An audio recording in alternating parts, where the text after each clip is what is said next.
our environment. What is our environment? First of all, we will discuss regarding the environment. Environment in the sense of all living and non-living components. Living and non-living components. In other words, those are called biotic and abiotic components. Biotic and abiotic components. Biotic and abiotic components. And generally in the environment we are seeing the biotic components means basically the plants and animals. Plants and animals comes under the biotic components. And abiotic components are generally we are seeing that the soil,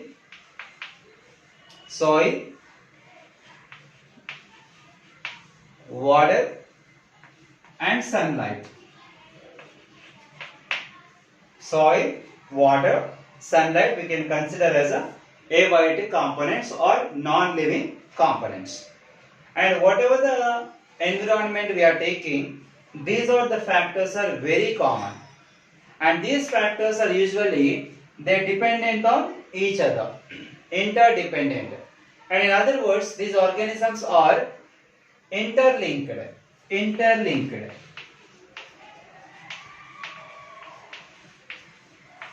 These organisms are interlinked with each other. Means, for example, in the lower classes, people are learning that regarding the habitat. What is habitat? Habitat. If you take habitat is the dwelling place of an organisms. Dwelling place of an organism. Dwelling place of an organism in the sense of the place which provide the shelter as well as the food for the organism is called a dwelling place of an organism, right? And if you take a tree as a habitat, most probably the birds and insects and so many other organisms also taking shelter on the trees itself. Means the tree is providing the food as well as the shelter to the many of the organisms. For example, if you take a bird, the tree is providing shelter as well as the food for the bird. Means bird is getting all the requirements or needs from the tree itself. So tree is considered as a habitat, right? And habitat is a constricted word. We cannot explain all the organisms in the particular area. So that a little extension of the habitat is nothing but ecosystem.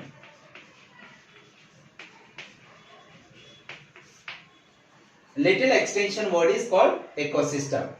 Means ecosystem is a word, we know that A.G. Tansley has denoted this word from the word ecological system, and which gives a ecosystem nothing but it shows the relation between the organisms and their environment and how organisms are interlinked with their environment. For example, if you take a pond as an ecosystem, if you take pond as an ecosystem, in the pond itself many organisms are there. On the surface dwellers are there, and just below the surface and the mid zone some organisms are surviving, and in the bottom of the pond also many organisms are surviving, either plants or animals also, right?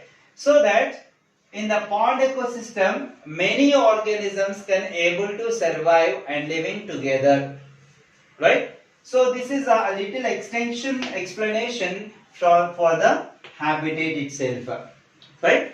And later and more elaborated and most expanded word for the explaining the living organisms in the world is nothing but biosphere.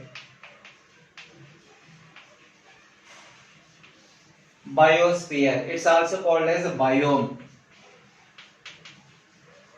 It's also called biome, right? And biosphere in the sense of we know that the sphere is a model of Earth, right? It's a spherical shaped, right? Sphere shaped. So that all the organisms in the world,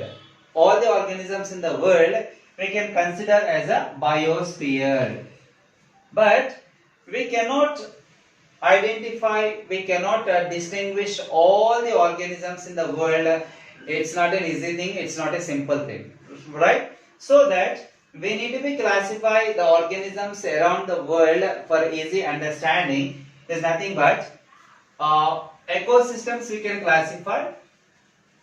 We can classify the ecosystems for easy understanding of the world organisms present in the world. For example, if you take a ecosystem can be classified into land ecosystem and terrestrial ecosystem. Land ecosystem and terrestrial ecosystem, right? Sorry, water or aquatic ecosystem.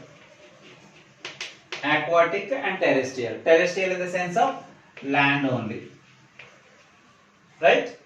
So ecosystems are basically we can classify for easy understanding around the world or aquatic and land. When you see that the world completely, whether it is the water and the land only, and 3/4 of the world, right, comprised by the water itself, and 1/4 is the land, we know that. So that the aquatic ecosystem is classified into two types. One is a marine ecosystem and another is a freshwater ecosystem. Marine ecosystem and freshwater ecosystem. See that complete water on the world we can classify into two types, whether it is a marine water or the fresh water, right? And like that the terrestrial ecosystem also we can classify into three types. One is desert ecosystem and forest ecosystem, and third one grassland ecosystem. Grassland ecosystem. See that these are all three are land ecosystem or terrestrial ecosystem only, but the conditions, environmental conditions are completely different from one another. We see that the desert ecosystem, less water availability and more temperature. When the water is less, automatically the organisms depends on the water, also they are very less, nothing but plants also very less in number, and which organisms depends on the plants directly or indirectly, also they are very less in number. See that the forest is completely quite opposite to that of the desert environmental conditions. Nothing but in the forest temperatures are less and more water availability, then automatically when more water is available, automatically more plants are there and the organisms depends on the plants also be more in number. Right? Grassland, not like a desert and not like a forest. Right? And say minimal water availability and depends on the water availability, and not higher, not low, the plants and animals also be a little number are present in the grassland ecosystem, right? So all these kinds of organisms, the conditions of environmental is nothing but a biosphere. We can consider as a biosphere. When you take the biosphere, whether it is in water or maybe the land, the water maybe it is a marine or fresh water. If it is a land or terrestrial ecosystem, definitely it is a desert or forest or a grassland. So any ecosystem if you are taking on the world itself, maybe that belongs to any one of these land or any one of these aquatic ecosystems. It is easily classified that to be understanding the entire organisms in the world are nothing but biosphere, right? And actually the organisms, how they are interlinked, relationship between the organisms in the environment, how the organisms are interlinked with each other, right? And that can be explained easily by a kind of food chain, by a kind of food chain, right? Actually we know that, for example, if you take a chain itself, the chain is having the link. This is the chain. This is the chain of iron or maybe silver or a gold or something else. For example, if you take a chain, right? In a piece of chain, we can find some rings are there, and rings are interconnected with each other. Right? In the same way, the organisms in the environment are also interconnected. That connection depends on the food, requirement of food. So it is called food chain. So previously we discussed that the environmental conditions are different in the different ecosystems.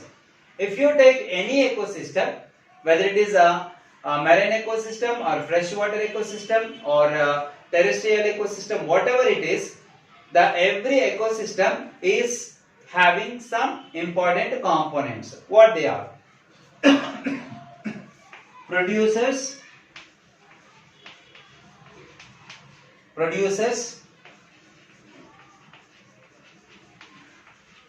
consumers, and decomposers. Producers, consumers, decomposers.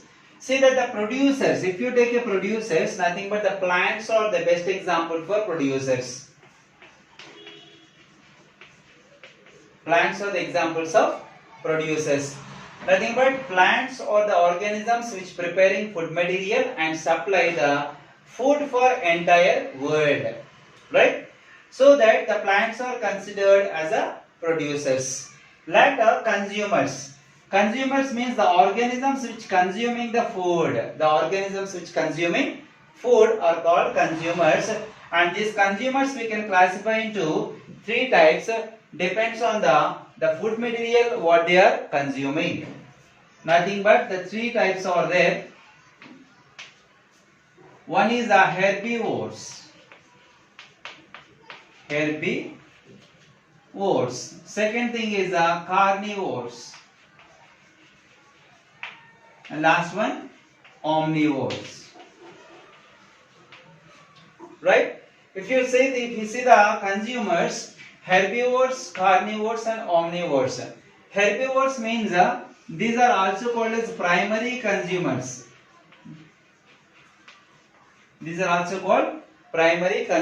Because these herbivores are directly getting the food material or obtaining food material from producers. So these are called primary consumers.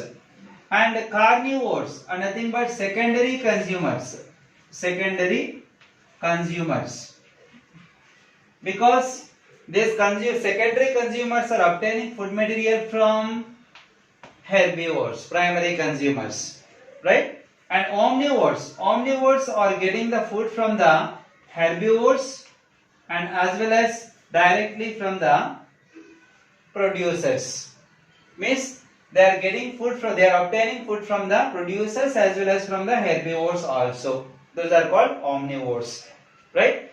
So this is what the system of organisms in the world, in the environment itself. And the next category of the organisms are decomposers. Decomposers means fungi and bacteria comes under the decomposers. Fungi and bacteria.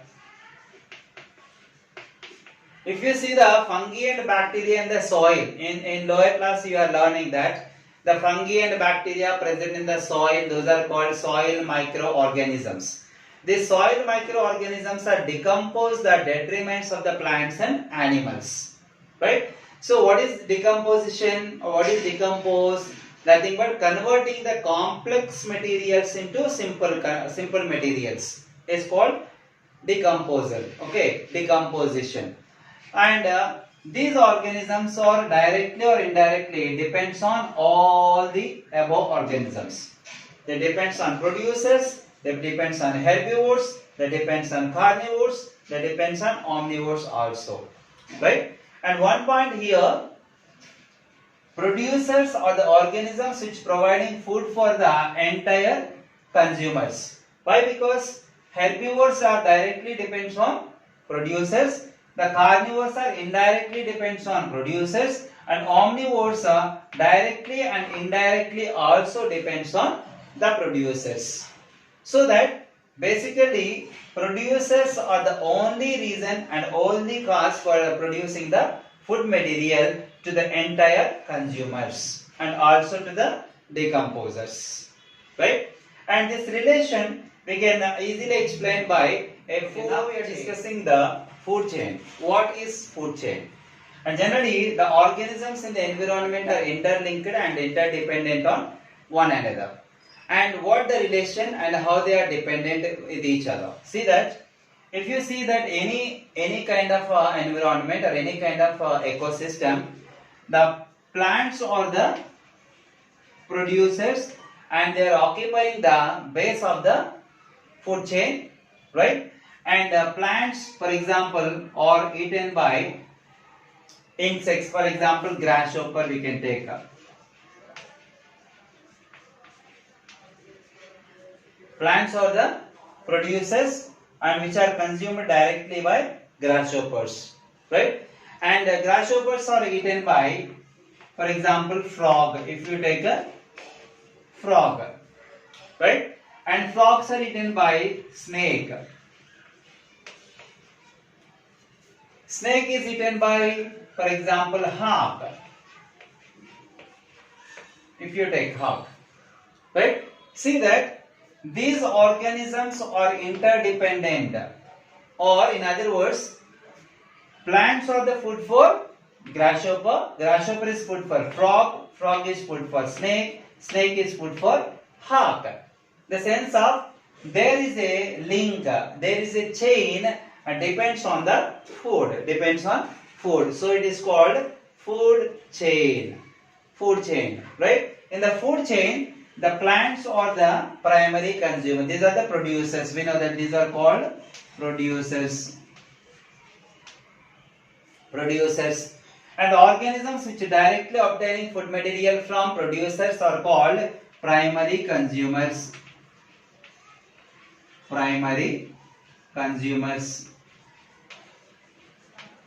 Right? And organisms which directly depends on the primary consumers are called secondary consumers.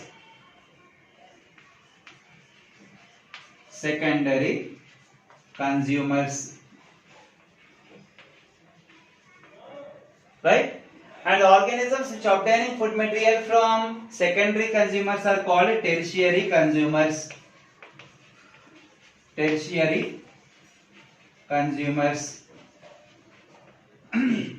The organisms which depends or obtaining food material from tertiary consumers are called top carnivores.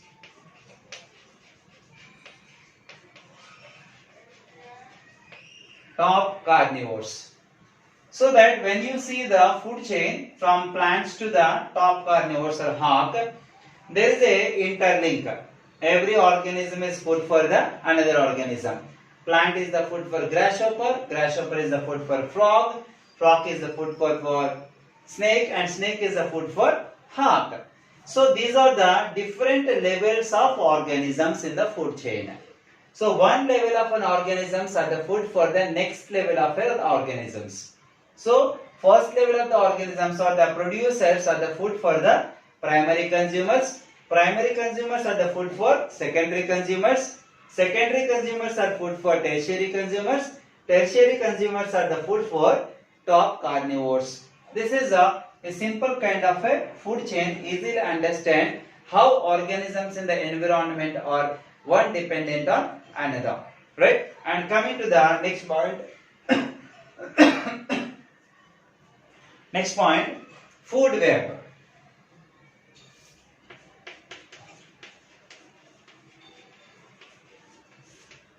Food web.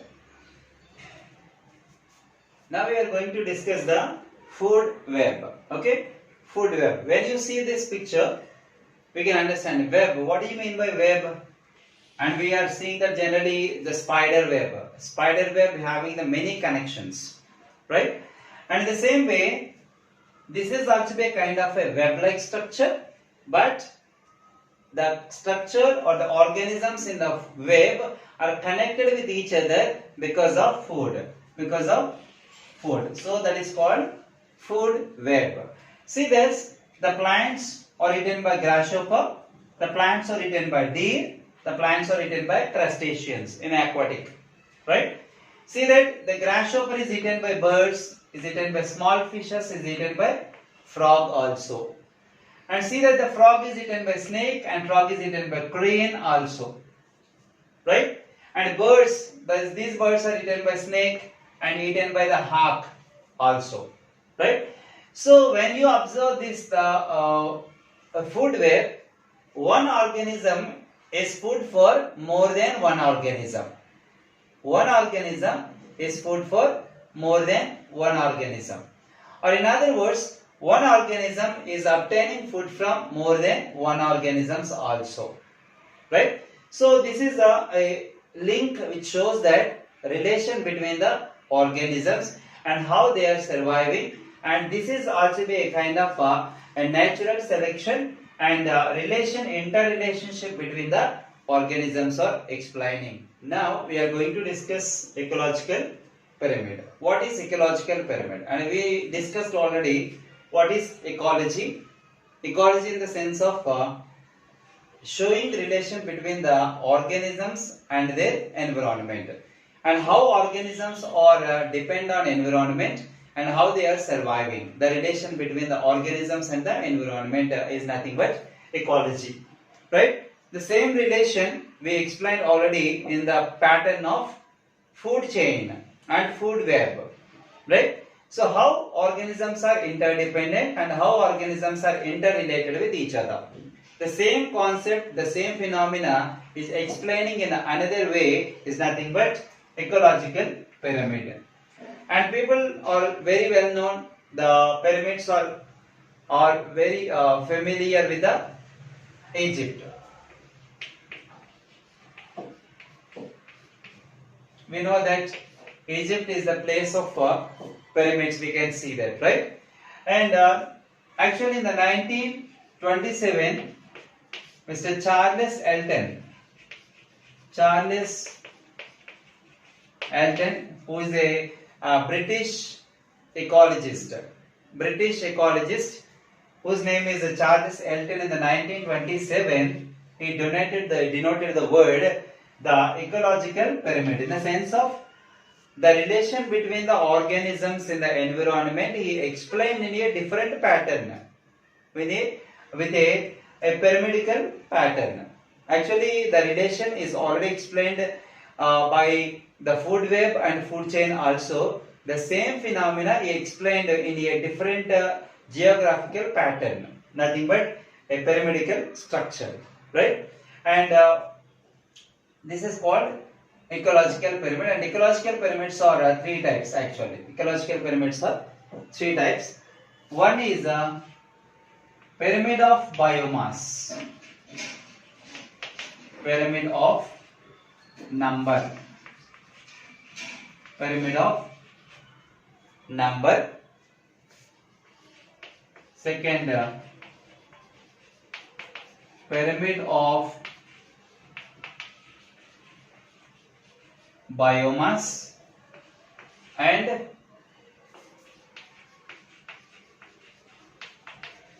pyramid of energy. Right. So ecological pyramids are three types. One is a pyramid of number, pyramid of biomass, pyramid of energy. And we will see one by one what is a pyramid of numbers.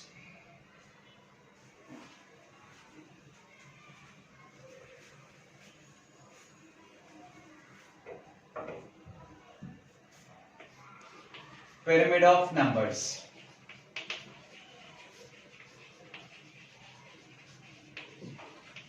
pyramid of numbers. See this one, if you take a pyramidical shape to explain the relationship between the organisms and their environment. See that the first thing, it is divided into some levels. The organisms in the environment are divided into some trophic levels. Right? The bottom, we can take the whatever the ecosystem is.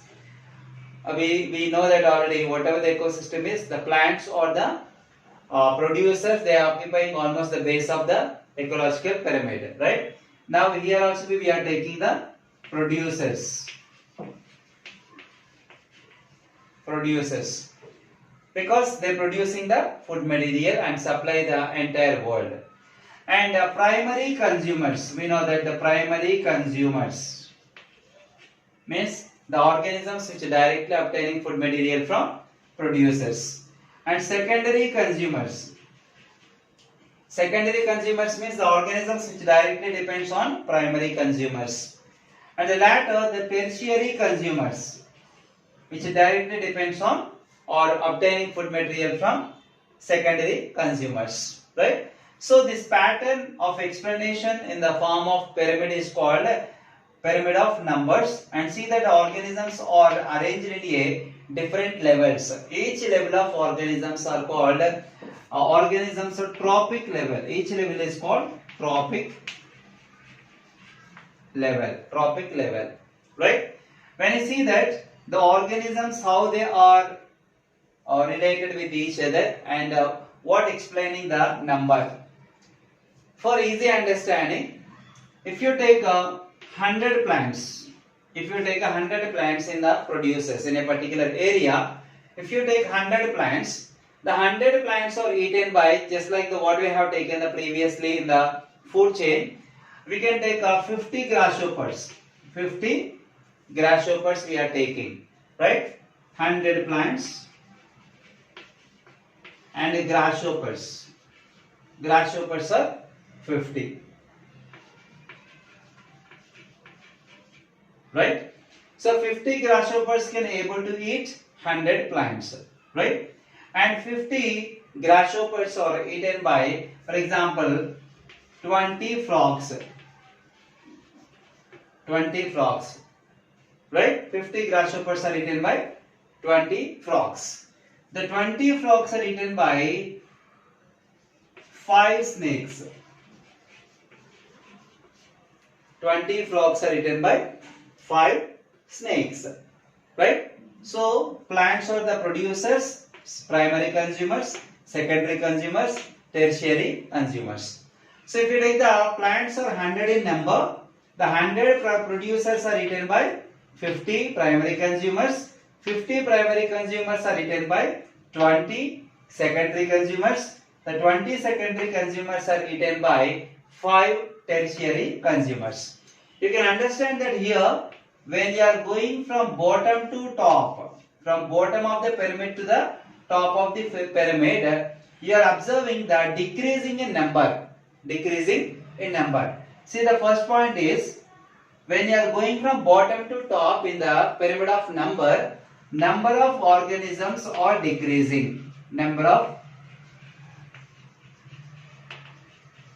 organisms are decreasing. Decreased. Number of organisms are decreased when you are going from bottom to top. Right? Later, the second point in this is, when you observe that the producers or the grass plants, comparatively the size of the producers, the size of the grasshopper body is a little bigger. Comparatively the body of the grasshopper, the body of the frog is little bigger. Comparatively the body size of the frog, the body size of the snake is much bigger. Right? See that the second point, the size of the organisms. The size of an organism increase. The size of an organism increase. These are the two important points related to the pyramid of numbers.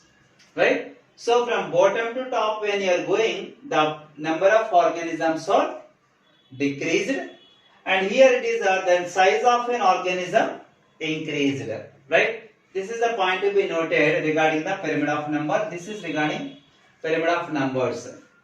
Now we are going to discuss the pyramid of biomass. We know that already pyramid, previously we discussed that biomass. What is biomass? Biomass is the organic material of biological origin. Actually, it is derived from the fixation of carbon. Fixation of carbon in the sense of most probably the plants or trap the solar energy and they are converting the carbon dioxide into carbohydrate or starch, right? So this is nothing but the actual energy present in the any part of the plant body or animal body is called biomass, right? The energy present in every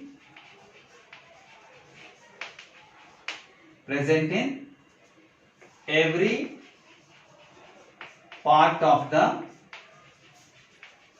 plant or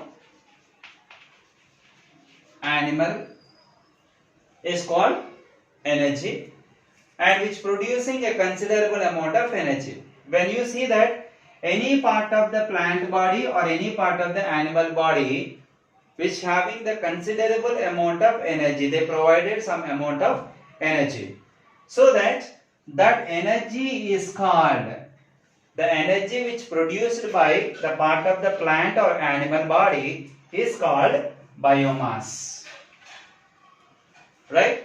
When you observe the pyramid of biomass,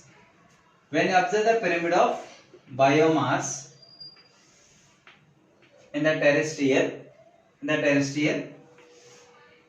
and 3 levels are very common, 4 levels are very common, and these are the producers, primary consumers, secondary consumers, tertiary consumers, right? The energy present in the producers comparatively the primary consumers is very less. How? Because if you take a plant body, if you take a grass plant, for example, if you take a grass plant is consumed by an insect. When insect is consuming the grass plant, it cannot eat all the parts of the grass plant. It consuming the leaves particularly, right? So that the energy present in the leaves is comparatively the energy present in the grasshopper is very less. And in the same way, the energy present in the frog, comparatively the energy present in the body of a grasshopper is very less. And comparatively the energy present in the snake is comparatively the energy present in the body of a frog is very less.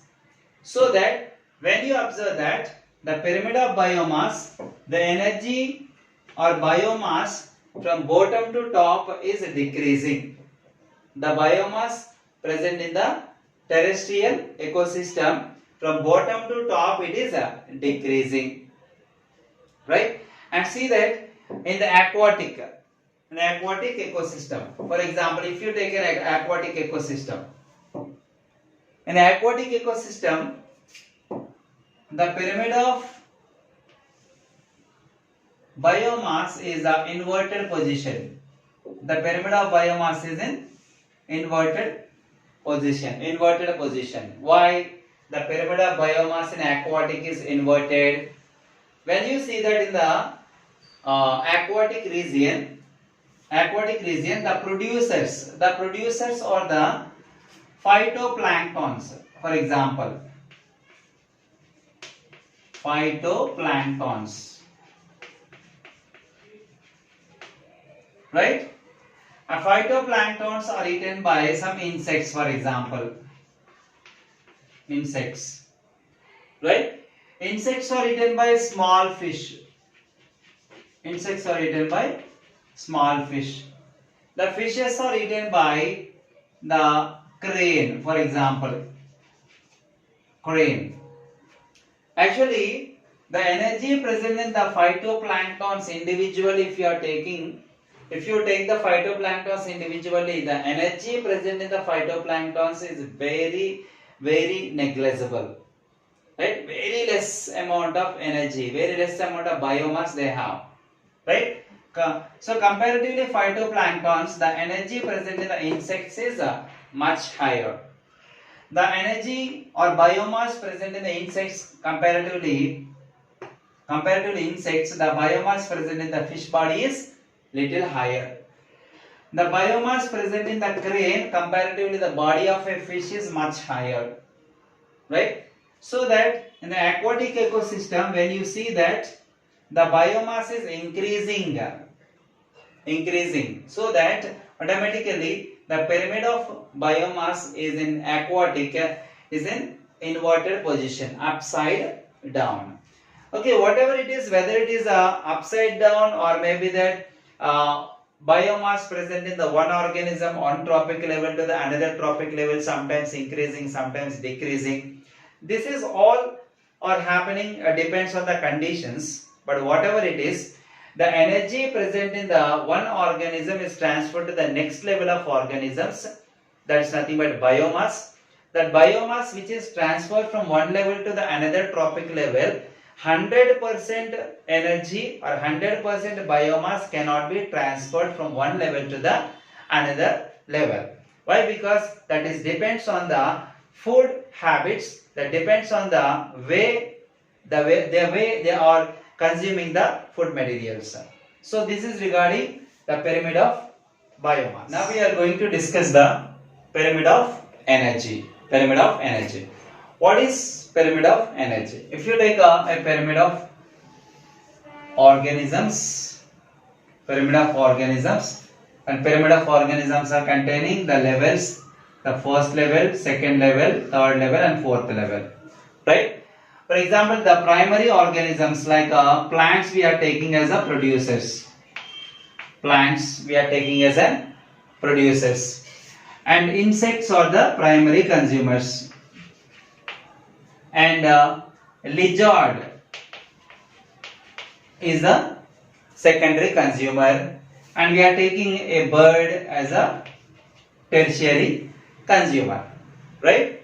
In a pyramidical structure of organisms and interrelationship between organisms, regarding the energy present in the plant, for example, the energy present in the plant, 100% energy present in the plant body. And how the plants are acquiring energy? Actually, plants are living organisms. They never depends on any other living organisms, but they depends on non-living components like abiotic components, because plants are the organisms which performing the photosynthesis, and we know that to perform the photosynthesis they requires the sunlight, they requires water, they requires the soil, and they requires the chlorophyll also. So without these factors the plants cannot perform the photosynthesis. Among these, the sunlight, water, carbon dioxide, these three comes under the abiotic components. So that basically the plants are getting energy from the sunlight. The major or main source of the energy is sun, or nothing but sunlight. Sunlight is the source of energy. So what the sunlight energy they trap, they convert it into chemical energy, and with the help of this chemical energy, carbon dioxide is converted into carbohydrate or starch. Right? So the plants are comes under producers. They are producing the food material and supply to the entire world. Later, if you see that 100% of energy present in the plant body, if the insects, usually insects are the primary consumers which obtaining food material directly from plants.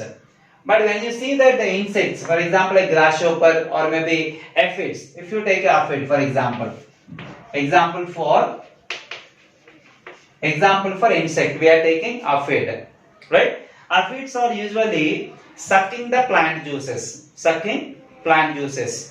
So when they are sucking the plant juices, the rest of the plant body is living, isn't it? It's getting only a little amount of energy they are obtaining from the plant body, not 100% energy present in the plant body. So every time from the producers to the primary consumers, only 10 to 20% of energy can transfer. How much percent? 10 to 20% of energy only can transfer to the primary consumers, right? And when insects are eaten by lizard, means primary consumers are eaten by secondary consumers. When primary consumers eaten by secondary consumers, for example, if you take the lizards when they are eating the insects, wings, legs and exoskeleton, these three things cannot be digested in the stomach of lizard. While lizard is eating the insects, when you see the wings they are separated, the legs they are separated, the body part they can eat. In the body part also they cannot digest all the food materials, the exoskeleton cannot be digested. In the sense of some material will left over in the form of undigested materials, isn't it? So that even though the lizards are eating the insects, the 100% energy present in the insects cannot enter the body of the lizard. And here also we can see that the 10 to 20% of the energy only transfer to the next level, right? And when the lizards are eaten by a bird, here also be the same repeated, only 10% to or 20% of the energy only transfer to the next level of organisms, right? And how the 80% of the energy they are wasted. Out of 100% energy present in the previously existing organisms, how it is not 100% traveling or transferred to the next level, and where they are losing the energy, 80% of energy, where they are losing. They are losing in the form of, when you can see easily by understanding this one. When insects are eaten by lizard, wings, legs and exoskeleton was not eaten by the lizard. So that, for example, out of this 50% of energy is left over. The 100% of energy present in the insect is 50% is left over here, right? And remaining 30% of energy present in the body part can be lost by organisms by performing the respiration. Usually respiration is one of the most important life process done by the living organisms.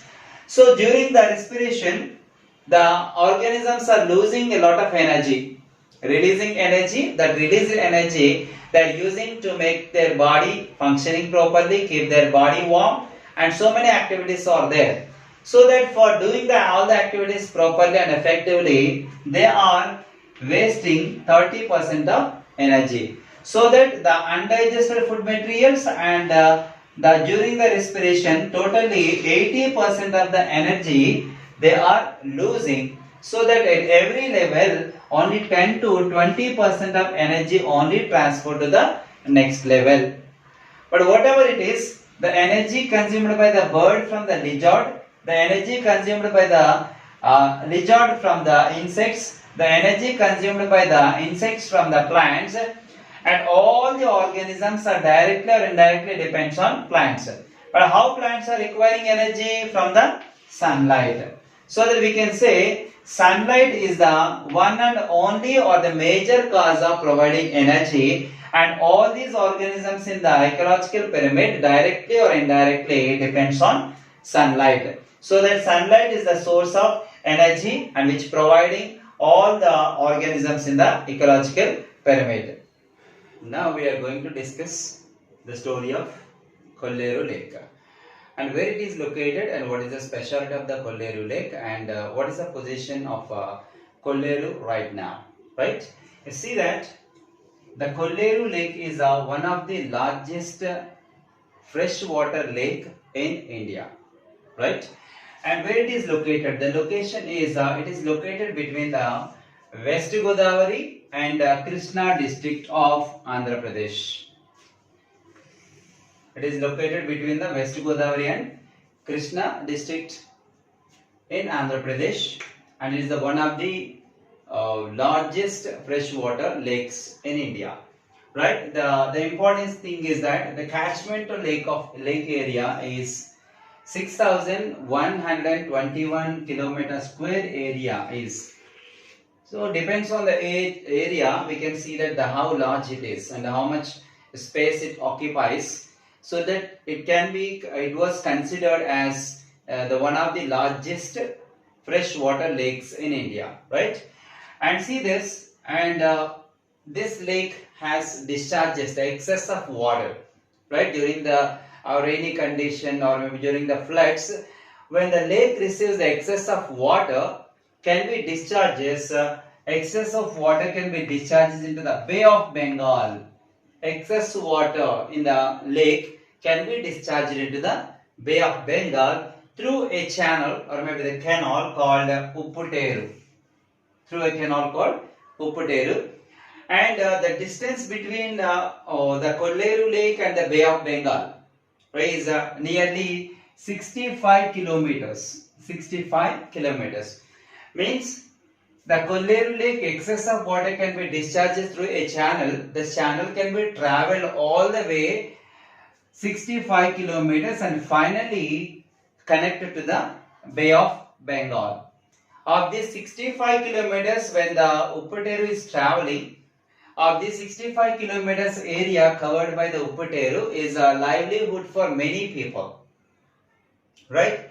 And what happens that in the November 1999, the government of India declared this Kolleru Lake as bird sanctuary. In the year 1999, the government of India declared this Kolleru Lake as a bird sanctuary. Why? Because it is hosting nearly 193 species of birds, 193 varieties of birds, 193 birds. It's not a simple number. And see that the variety of flora and fauna also we can find in this lake. Different kinds of plants and different kinds of animals. Also we can see the aquatic organisms we can see in this lake. So this much differentiation, this much biodiversity the Kolleru Lake is considering, so that the government of India declared this Kolleru Lake as a bird sanctuary. Not only this 193 species or varieties of birds, and also every year, almost every year, the month of October and March, in every year in the month of October and March, from the different parts, like from the North Asia and from the Eastern Europe, nearly 20 lakhs of birds are visited. 20 lakhs of birds, they are migrated all the way from North Asia and Eastern Europe. They are visited to the Kolleru Lake. Every year in the month of October to March, nearly expected 20 lakhs of birds are visited. Nothing but the migratory birds. We know that migratory birds means which birds can able to travel from one place to another place in search of food or maybe for the purpose of breeding, or depends on the environmental conditions. The birds can be migrated from one place to another, right? And nearly 20 lakhs of birds are migrated from all the way from North Asia and Eastern Europe to the Kolleru Lake in the month of October and March for the various purposes, right? So this many facilities are there, this many variations are there. So depends on all these conditions, the government has declared the Kolleru Lake as a bird sanctuary. This is what once upon a time the story of a Kolleru. But what happens to the Kolleru Lake, and now what is the condition of Kolleru Lake, right? And nowadays this much big or maybe huge history having Kolleru Lake is got damaged by the human activities. Human activities. And what the humans have done and what the Kolleru Lake was got damaged or maybe polluted nowadays. And so many reasons are there. And generally human activities are disturbing entire the world and every part of the world and any part of the environment and the nature, right? And the human beings which are near the Kolleru Lake have constructed the industries around the Kolleru Lake. Generally, to run an industry, water is so much important. So that what happens, the people are constructed many industries, and these industries requiring water, they are obtaining from the Kolleru Lake, that's okay. But after the industry has utilizing the water, their discharges, nothing but the pollutants. What the pollutants and toxic substances are there, they are discharged from the industries into the Kolleru Lake. Right? All the pollutants, every day the hundreds and thousands of liters of pollutants are directly released into the Kolleru Lake. Then automatically causes the Kolleru freshwater lake got polluted. Later, what happens that another thing the human beings taken up near the Kolleru Lake is agricultural practices.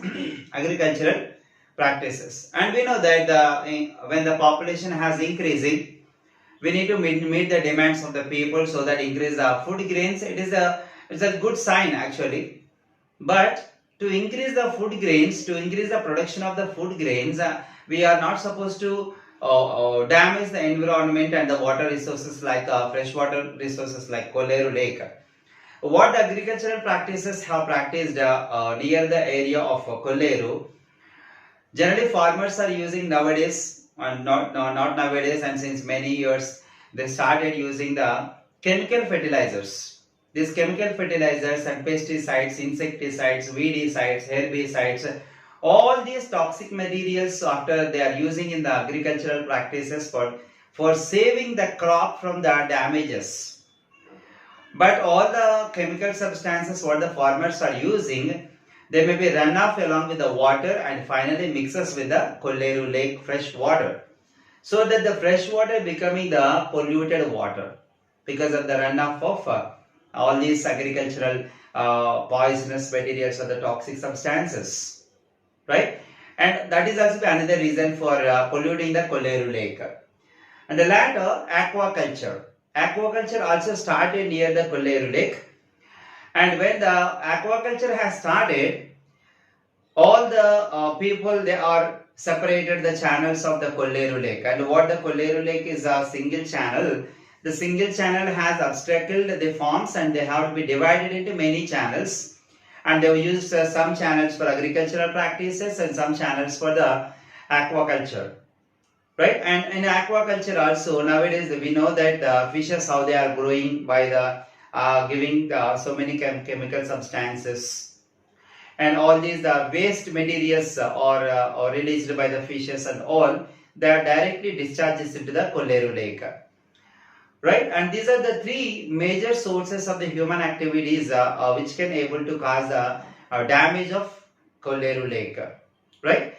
And nowadays the Kolleru Lake area has greatly shrink, in the sense of it decreased the area of Kolleru Lake because of agricultural practices. They are occupied a lot of space, and aquaculture they occupied a lot of space, and for construction of the industries also they are occupying a lot of space of the Kolleru Lake. Nowadays the Kolleru Lake area, previously it is a 6,121 kilometer square. Now it is greatly decreased, that even half of the Kolleru Lake area also we cannot see, because the human activities around the Kolleru Lake has greatly increased, and that causes great damage to the Kolleru Lake. And these chemical substances released into the Kolleru Lake and causing the improving or maybe production of unwanted nutrients in the water. Unwanted nutrients in the water. This unwanted nutrients increasing in the water, what happens? That causes, that encouraging the growth of the unwanted weed plants. Encouraging the unwanted weed plants. For example, Pistia. Pistia is one of the weed plant which growing in the Kolleru Lake because of the industrial effluents. When they are releasing it to the water, they causes they are improving the unwanted nutrients. These unwanted nutrients encouraging the growth of the weed plants like Pistia. And you people know that when the Pistia has grown, what happens? Generally, we are seeing the growth of Pistia in villages, some ponds and some water resources. The Pistia is a water floating plant. It's flowing on the water surface. It is not under the plant, it is not under the water it is growing. It is a submerged plant. The root system is under the water and the remaining part of the plant is over the surface of water. So that when the Pistia is growing on the water surface, it can be completely close the water surface area. Then automatically what happens? The entry of sunlight into the water will be obstructed. So whenever the Pistia is occupied the surface of water area, it obstructing the entry of sunlight. When there is no sunlight enter into the water, the aquatic life can be disturbed. How? And we know that the Kolleru Lake under the water, we have seen here the point of it is having the variety of flora and fauna. Flora and fauna in the sense of many plants and animals are there. So how the plants are surviving? Because of the sunlight. When sunlight is available, the plants are performing the photosynthesis and they are producing the oxygen as well as the food for the entire organisms and the aquatic world. Whenever the sunlight is not entering the water because of the Pistia or Eucornia, automatically there is no sunlight supplied to the water aquatic plants, the plants will die automatically. When the plants are died, they fail to produce the oxygen as well as fail to produce the food materials also. Then aquatic animals are dying due to the less oxygen availability.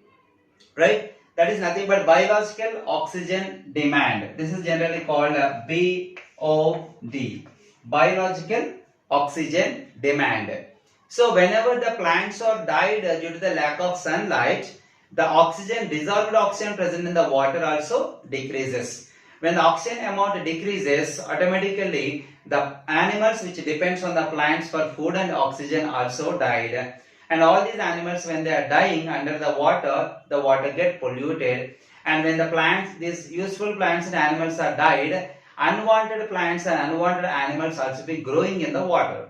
This is what a great damage the human beings they are doing to the great and the one of the largest freshwater lake Kolleru and human activities. And even the government taken many steps. It's not only the responsibility of the government, it's the responsibility of the every citizen and the people, those who are depend on the water lake. And here in the last point we can see that nearly 20 millions of the residents, they depends on the water lake. 20 millions. And you can see that how large it is and how much it is providing the livelihood for the most of the people around the Kolleru Lake, right? And this providing shelter, providing the livelihood in the sense of like it's a good source for the fisheries. The people around the lake, they are obtaining their livelihood and also they are surviving their lives because of the Kolleru Lake. This Kolleru Lake which giving so much accommodation and so much livelihood for the millions of people, nowadays it was in danger. And because of the pollutants enter into the water, many animals, really the freshwater fishes are there in the water. Nearly 15 varieties of fishes. 15 varieties of fishes in the Kolleru Lake are endangered. Endangered in the sense of once upon a time the number is very high and nowadays the number is greatly declined and number is very few. If we are not protecting, if we are not conserving those species, they will be extinct in near future. That's called endangered. Already 15 varieties of fishes in the Kolleru Lake are endangered because of the effluents released directly into the Kolleru Lake from the industries and from the agricultural runoff and also the aquaculture waste materials discharges into the Kolleru Lake. This is regarding the Kolleru The story of Kolleru, once upon a time, how greatly having the nature, and because of human activities, how the Kolleru lake got greatly damaged nowadays. Now we are going to discuss the how human activities are causing the great damage to the environment, and by taking a forest land or maybe the agricultural land area, and what is bioaccumulation and biomagnification. See that if you take if you are deforestating the area, when the population is growing,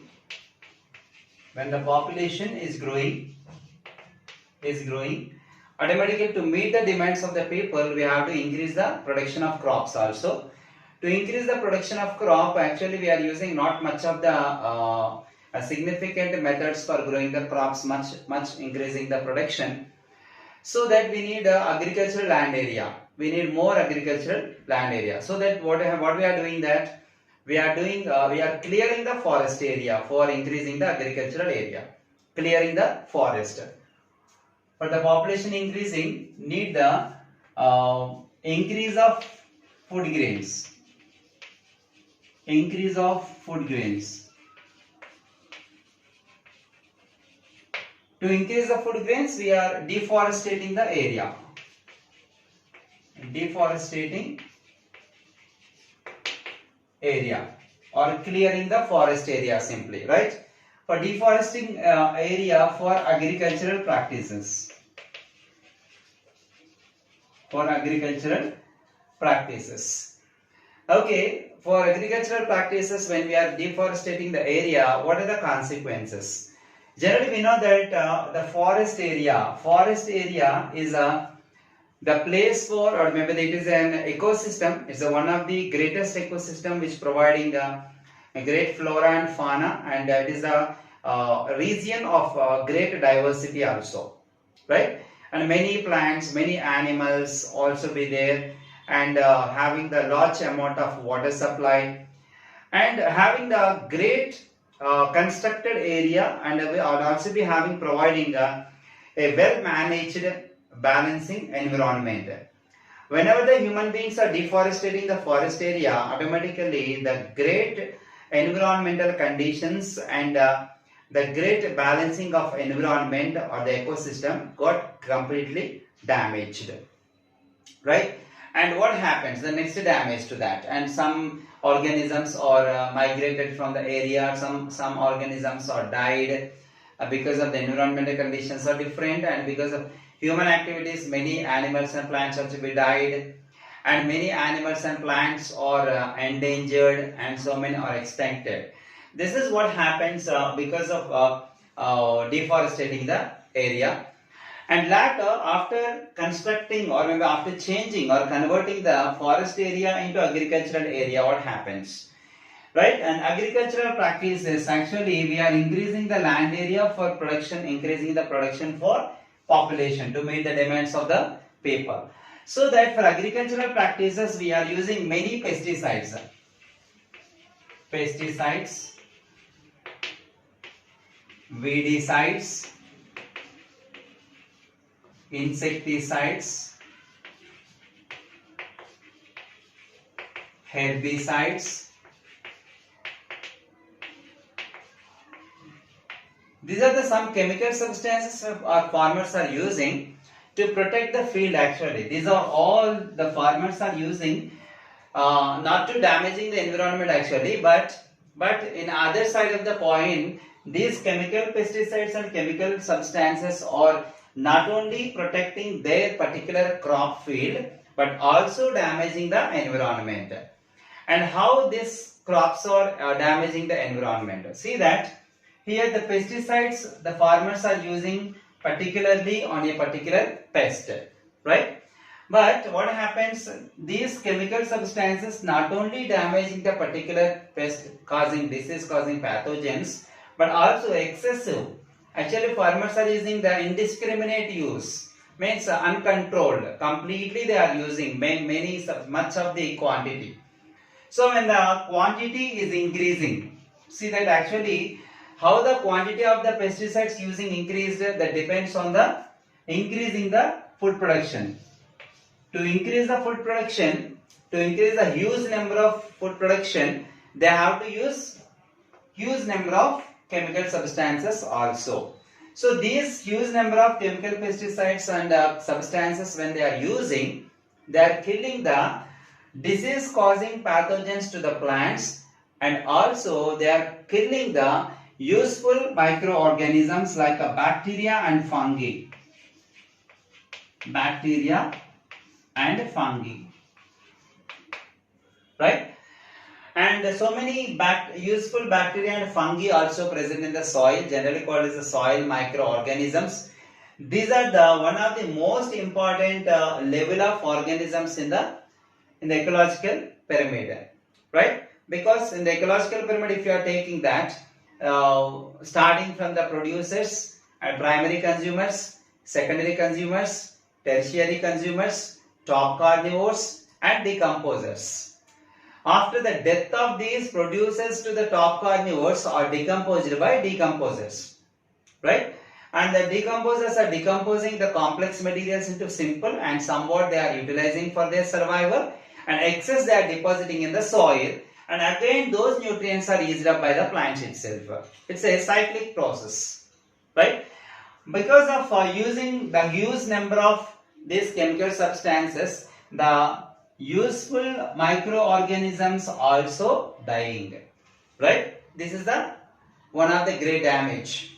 And later, by using these weedicides, for example, weedicides, nothing but killing the weeds, unwanted plants which are growing along with the crop plants, right? So these weedicides, usually some animals which are directly depends on the plants for food, generally called as the herbivores, like cattle, goat, and cows and buffaloes. These are all generally directly depends on the plants for food material or obtaining food directly from the plants itself, right? And whenever these weedicides they are using, the weed plants are accumulating these chemical substances. If those weed plants are eaten by the herbivores, what happens? These chemicals are deposited in the body of those herbivores. That causes the great damage to the health of herbivores also, right? And insecticides, here it is, insecticides. When the farmers are using the chemical substances against the insects which are causing great damage to the crop field, actually they are using only for a particular kind of insect. But unfortunately, the insecticide not only killing the harmful insects which are causing damage to the crop field, but also the another useful insects also dying. Useful insects, right? In the nature, it's a general we are calling is a biological balancing the nature. Biological pesticides are there, like some insects are there. Usefully, they are killing the other harmful insects. So such kind of insects also dying due to the insecticides by using the insecticides, right? And herbicides. Herbicides also be that some kinds of plants which are growing along with the crop field, right? Some birds they are eating the some kinds of grains from the plants and eating the insects, right? Whenever these insects and these herbivorous plants are accumulating the chemical substances in their body, the same which are eaten up by the birds, these chemicals are deposited in the body of a birds also, and they are also be dying due to the accumulation of the poisonous substances. See that whenever the farmers are using the chemical substances or the poisonous toxic substances to protect their crop field, that not only damaging that particularly and not only saving or maybe protecting the field, that causing the great damage in the entire food chain, right? For easy understanding, we just go through the food or biological or ecological pyramid, right? Ecological pyramid. For example, if you are taking the ecological pyramid itself, if you take a ecological pyramid, it contains the four trophic levels of the organisms, right? The basic trophic level of organism is producers, right? Producers are the food for the primary consumers. Primary consumers are the food for the secondary consumers. Secondary consumers are the food for the tertiary consumers, right? Where the farmers are using the pesticides and all these things, All these things they are using in the producers at the level of tropic level of first tropic level of the ecological pyramid. Here the farmers are using the all these chemical substances. When they are using these chemical substances in the producers, they are used up by the primary consumers, so that these chemicals are deposited in the primary consumers. When the primary consumers are food for the secondary consumers, the chemical substances deposited in the primary consumers enter the secondary consumers, and secondary consumer, primary consumers, and also the producers directly used up by the omnivores, generally called top carnivores, so tertiary consumers. Also, these chemical substances which are present in these tropic levels are deposited in the body of the tertiary consumers. So that when the farmers are using these chemical substances, not only accumulate in the body of the plants, they also entering into the other tropic levels also, right? And the accumulation of these chemical substances is also not equal and not so same, right? And how that is going to be discussing regarding how humans are cruel against the nature. That's nothing but Sparrow campaign. It was the story of China in 1958. 1958 in China. In China, it was the story which happened in China in 1958 regarding the killing of sparrows indiscriminately. Okay, before going to the direct point of killing sparrows, and what was the condition in China in 1958? Actually, China is the brand for the speed and also brand for the technology. So that in economically they are developing, industrially they are developing, so that they want to get the domination in the parts economically or industrially developing countries around the world. And also the another way, they are very much good at agricultural practices. In the China, in a particular area, nearly 5,000 families 5,000 families were completely the agricultural families, those who are practicing the agricultural practices, right? And these 5,000 families of agricultural family are they are very good at in the production of agriculture, and they got every year they are getting the more production and nothing but double the production. Double the production rate they are getting by the hard work or maybe by the technology what they are using, right? And some parts of this country, the production rate of the grains decreased. The production rate of the grains are decreasing day by day. And the highest authorities of the agricultural families, they realized and they confirmed that because of the sparrows only, they are eating more of the grains, and in a year almost each sparrow can able to eat 5 pounds of the grains. Because of the sparrows only, their production rate in grains was greatly declined. This was the wrong assumption the higher authorities of the agricultural practices in China they have done. Because of that their wrong assumption, they started killing sparrows. Even the government also passed the order to kill the sparrows wherever they have seen the sparrows. Immediately the orders are passed to kill the sparrows by the poisoning, by hunting, and some people they are beating the drums. They would not stop. They would not come down to the earth. They will be remains in the air itself. They are objected to be coming back to the nestlings, and they completely damaged the nestlings and they broken the eggs. And wherever they found the sparrows, they were indiscriminately killed like anything. This was a great damage to the sparrows and sparrows were never killed by any part of the world like how they were killed in the China itself. Whenever they have seen the sparrow, immediately they were killed, and even the government has passed the rules to the schools and colleges and everybody in the country itself. They have announced the awards also that how many people can able to kill how many sparrows. Those who are killing many sparrows, or major number of the sparrows, will be awarded by the government also. So this is the way the government has motivated the people to kill many of the sparrows itself. So that because of the government orders and the people also be personally realized, and they were killed the many sparrows, almost 99% of the sparrows in that particular area were killed by the Chinese people in 1958. One of the peoples and scientists, nothing but, he dissected the stomach of sparrows and he examined it. When he examined the stomach of sparrows by dissecting, he noticed one point, that's nothing but three-fourth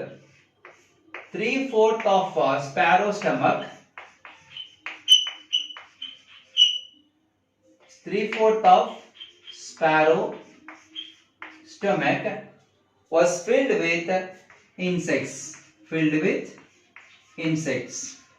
Which insects?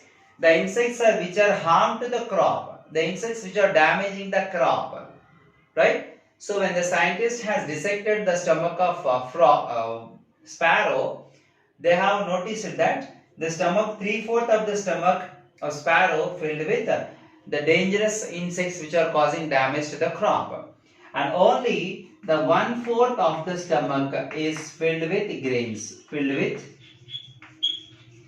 grains. So that the grains which are consumed by sparrows is very less, and they are doing the lot of help to the farmers, nothing but by killing the insects which are causing damage to the crop. So this was lately realized by the people of China, and they were started sparrow campaign, in the sense of save sparrows, and you do not hunt, do not kill the sparrows. But it was too late, that already the Chinese people were killed the sparrows almost 99%, and 1% they may be migrated to some other places. So that because of the sparrows number has completely vanished in the particular area of China, the very next year of agricultural practices, the insects number was greatly increased because of no sparrows. The insect number was greatly increased because of no sparrows, and these insects were attacked the fields, and they were damaged the majority of the grains, and they were eaten, and greatly they were decreased or declined the production rate of grains in the rice field or whatever the grains they are growing. So that finally after 5 years the production rate comes down to the zero, and majority of the people in the China were faced a great famine, and many people were died due to the lack of food, and many agricultural farmers, they left their lands and they were converted their profession from the farmer to the laborer in the industries itself. So this is what the great interlink or the great balance in the nature itself. So that even the bird, even a single bird also can be deciding the life on earth of humans. So that every organism, they have a right to live on earth, and we don't have a right to kill any organism indiscriminately, because every organism, they have a right to live along with us. See that this is a very cruel story regarding how humans are against the nature itself, right? But after many years, the humans or humans of China, they were realized, and slowly they were preserved or serving the sparrows, and they conserved the sparrows, and slowly nowadays we can see that the sparrow number was greatly increased, right? So that this is a story which tells us that regarding how environment is balancing. See that there is a link between the interrelationship between the organisms in the environment, right? The humans, the food grains, insects and sparrows. Humans kill the sparrows and that leads to the increasing of the insect number. When insects are increasing, the production of grains decreased and that affecting the finally the human life. So that indiscriminately we are not supposed to kill any kind of an organism, because every organism in the ecosystem they have an interlink, right? This is regarding the story of campaign of sparrow campaign, right? Now we are going to discuss the seasonal bioaccumulation of heavy metals in fish of Adilabad water reservoir. Seasonal bioaccumulation, and we have discussed already bioaccumulation, entry of pollutants into the food chain or food web or a ecological pyramid is called accumulation, right? This is particularly seasonal bioaccumulation of heavy metals. Generally the water resources in the particular area, around the water resources or usually urban areas or maybe rural areas, whatever it is, all the areas which are containing the water resources get polluted by human activities. Most probably the water resources are being polluted by human activities, and few reasons are there for the human activities which are polluting the water resources and given here. One is excessive nutrient input in the sense of when the industries are releasing their effluents, these effluents are directly released into the water resources. They causes the unwanted nutrients increasing in the water. That's called the excessive nutrient input, right? That another reason for polluting the water by the human activities is acidification. Water become acidic in nature. The soil become acidic in nature because of the pollutants released from the industries. This also becomes under human activities. Later, heavy metal contamination.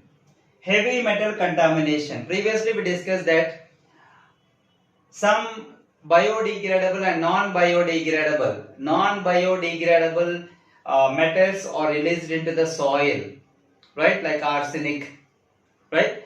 And those metals are not biodegradable. They cannot be degraded by the soil microorganisms. They will be remains in the soil for several years and causing so much pollution to the soil itself. Later, the organic pollution. So these are the major 4 types of reasons or causes for the pollution, and mostly by human activities, right? So out of these 4, we have taken one particular cause for the pollution is heavy metal contamination. Heavy metal contamination which occurs in the one of the important water reservoir, that is nothing but Adilabad water reservoir located in the Telangana, the district of Medchal.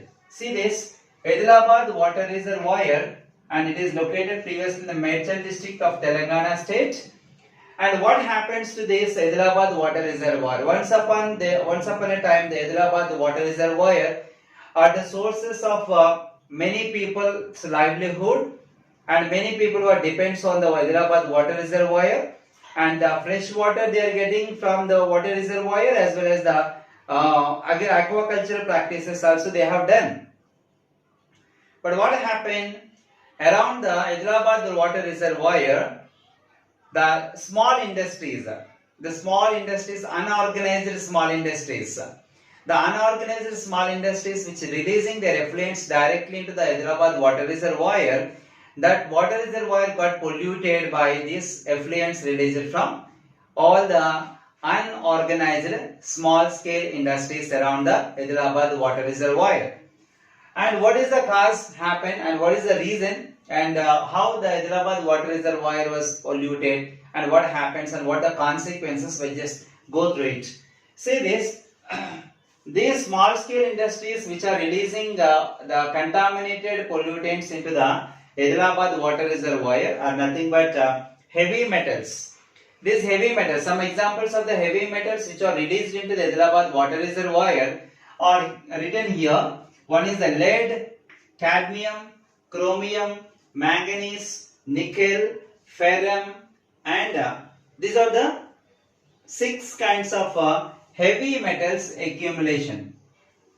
Right? These are the 6 metals which are accumulated in the water bodies of Hyderabad water reservoir. So around the Hyderabad water reservoir, what are the unorganized small scale industries which are constructed by humans? They are releasing their effluents into the water, and these are the some metals which are released into the Hyderabad water reservoir, and these are causing a lot of damage to the aquatic life. And not only the aquatic life, the organisms or the humans which are depends on the aquatic also got affected, right? And here it is generally Hyderabad water reservoir is one of the best ever source for many of the peoples, and people are getting their livelihood by fishing, right? Fishing. When people are doing the fishing and they capture some fishes and they are selling in the market itself, and they are surviving. Right, that is their livelihood. And here it is when these chemical or metals are dissolved in the water, these metals are eaten by the fishes which are present in the Hyderabad water reservoir, and these heavy metals are deposited in the fish body, specifically some parts. Those are the liver, kidney, and gills. Right, these heavy metals are deposited in the bodies of fishes, particularly liver, kidney, and gills, right? And whatever the happening here, these fishes, when they are eaten up by the human beings, they are also be affected. They are also affected. But these things are happening so that the people got finally realized that, and they are checking that parallelly they will study the metals deposited in the fish body because of the industries releasing these chemicals in the water, and so that they have some kinds of a study of the fishes present in the Hyderabad water reservoir comparatively the other water reservoirs which are very nearer to the Hyderabad water reservoir. And see this here, there is a parallel study has taken. There is a parallel study was done that in the BB Nagar and Yadadri, Bhuvanagiri also be the water reservoirs present in this, and these are actually 30 kilometers away from the Hyderabad water reservoir. Only 30 kilometers, very nearer to the Hyderabad water reservoir, and so that they have studied the parallel study means Hyderabad water reservoir, water salinity and the metal contamination, and the fish bodies metal contamination, and at the same time the water salinity and metal concentration in the water of the Bibinagar water reservoir, and also the Yadadri Bhuvanagiri water reservoir also. The parallel study they have taken, right? And what happens when they are studied all these things parallelly, what happens and what they have come to know that. See this, they have studied the water. Okay, they have studied the water as well as fish samples they collected. Water contamination of the water means how much percentage of the metals are deposited or present or accumulated in the water, and also the fish samples also collected in both Hyderabad water reservoir and other water reservoirs which are close to the Hyderabad water reservoir. And see how they were collected and when they were collected. They were collected the water samples and the fish samples of these different water reservoirs in 3 seasons. One is pre-monsoon season, monsoon season, and post-monsoon season. Every year in these 3 seasons they were collected the water and fish samples.